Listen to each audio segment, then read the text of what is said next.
বাংলাদেশ মানেই সুন্দরবন আর ডোরাকাটা বাঘ, কিন্তু খাবারের অভাবে বিপন্নতার ঝুঁকিতে এই প্রাণী। চোরা শিকারীদের কারণে হরিণ শূন্য হচ্ছে সুন্দরবন। বিভিন্ন স্থানে পেতে রাখা হচ্ছে লোহার তারের ফাঁদ। আটকা পড়ছে হরিণ, বাঘ, শাবক সহ বন্য প্রাণী। গেল ৩ মাসে এমন প্রায় ৪,০০০ ফাঁদ জব্দ করা হয়েছে। বরগুনায় পাথরঘাটা এলাকায় সক্রিয় প্রায় ১৫০ শিকারী। বাঘ রক্ষায় এদের বিরুদ্ধে কঠোর ব্যবস্থা নেওয়ার আহ্বান প্রাণী গবেষকদের। ডোরাকাটা বেঙ্গল টাইগারের শেষ আবাসস্থল সুন্দরবন। নোনাপানির জোয়ার ভাটার বনে অভিযোজিত হয়ে টিকে আছে এই বাঘ। তবে চোরা শিকারীর থাবা আর খাবারের অভাবে বিলুপ্তির মুখে সুন্দরবনের রাজা।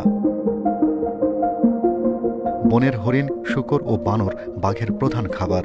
সেখানেও চোরা শিকারীর থাবা। পূর্ব সুন্দরবনে প্রায় প্রতিদিনই জব্দ করা হচ্ছে তাদের পেতে রাখা ফাঁদ। বন বিভাগ জানায় ৩ মাসে হরিণ শিকারের ৪,০০০ মালা ফাঁদ জব্দ করা হয়েছে।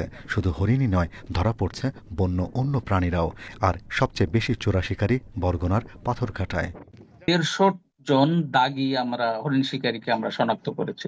এবার তাদের বিরুদ্ধে মামলা আছে। এই সুন্দরবন সংলগ্ন যে পাথরঘাটা উপজেলার যে জ্ঞানপাড়া, চরদুয়ানি এই অংশ থেকে, এবং একটা সংঘবদ্ধ চক্রই আছে, তারা সুন্দরবনে ফাঁদ পাতে। এই শিকারীরা কিন্তু এখন এই ওয়্যারও ইউজ করছে, মেটাল ওয়্যার। বাংলাদেশের ভেতরে সুন্দরবনের আয়তন ৬,০০০ বর্গ কিলোমিটার। এর মধ্যে বনের ৪,০০০ কিলোমিটার ডাঙায় বাঘের আবাস। গবেষকদের হিসাবে এই এলাকায় সর্বোচ্চ ৪০০ বাঘ বেঁচে থাকতে পারে। তবে ২০২৪ সালের জরিপ অনুযায়ী বনে বাঘ আছে ১২৫টি। সরকারের বিভিন্ন প্রতিষ্ঠান এখানে গিয়ে চোর ডাকাতদেরকে ধরেছেন, তাদের সাথে সমঝোতা করেছেন, কিন্তু আলটিমেট নেট রেজাল্ট কিন্তু আমরা দেখছি না। যদি হরিণ এখনও শিকার হয়ে থাকে, ইটস এ লোকাল সিন্ডিকেট, এবং আমি মনে করি ইট ইজ কন্ট্রোলেবল। সরকার যদি সচেষ্ট হন, এটা কন্ট্রোল করা সম্ভব। সুন্দরবনে বাঘ রক্ষায় দ্বিতীয় প্রজন্মের টাইগার অ্যাকশন প্ল্যান প্রকল্প চলমান। গঠন করা হয়েছে ৪৯টি ভিলেজ রেসপন্স টিম।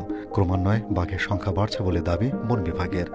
প্রত্যেকবারই কিছু পরিমাণ বাঘের সংখ্যা সুন্দরবনে বৃদ্ধি পেয়েছে, অর্থাৎ ৭ থেকে ৮% বাঘ সুন্দরবনে বৃদ্ধি পেয়েছে। এখন কিন্তু বলা হচ্ছে যে ২০০-র বেশি বাঘ সুন্দরবনে ধারণ করতে পারে। অর্থাৎ আমরা বলতে পারি যে বাঘের খাদ্যের পরিমাণ বেড়েছে এবং বাঘের আবাসস্থলটি আগের থেকে ভালো হয়েছে। সুন্দরবনে বিষ দিয়ে মাছ শিকার বেড়েছে। বনের ভেতরেও ছড়িয়ে পড়ছে এর প্রভাব। বনের জীববৈচিত্র্য রক্ষায় এ ধরনের কর্মকাণ্ড বন্ধের ব্যবস্থা নেয়ার তাগিদ গবেষকদের। Shahriar Anirban, independent news, Dhaka.